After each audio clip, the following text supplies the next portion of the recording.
Hello friends, ಇದು ನನ್ನ ಮೊದಲನೇ ಮಿನಿ ಬ್ಲಾಗ್. ಇವತ್ತು ವೈಕುಂಠ ಏಕಾದಶಿ ಆಗಿರೋದ್ರಿಂದ ಶಂಖ ಮತ್ತು ಚಕ್ರ ಮತ್ತು ತಿರುಪತಿ ನಾಮ ಇರುವಂಥ ರಂಗೋಲಿನ ಬಿಟ್ಬಿಟ್ಟು ಟಿಫನ್ಗೆ ಪುಳಿಯೋಗರೆ ರೆಡಿ ಆಯಿತು. ಮತ್ತು ದೇವ್ರ ಮನೆ ಎಲ್ಲ ಕ್ಲೀನ್ ಆಯಿತು.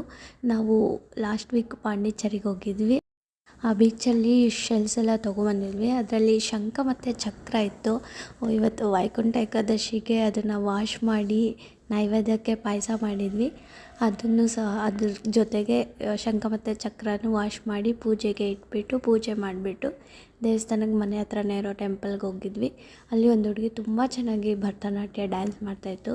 ಮತ್ತು ದೇವ ದರ್ಶನ ಮಾಡಿ ಪ್ರಸಾದ ತೊಗೊಂಡು ಮನೆಗೆ ಬಂದು ಬೋಂಡ ಮಾಡೋಣ, ಪಾಯಸ ಮಾಡಿದ್ದೀವಿ ಅಂದ್ಬಿಟ್ಟು ಅದಕ್ಕೆ ಪಾಯಸ ಜೊತೆಗೆ ಬೋಂಡ ಮಾಡಿದ್ವಿ.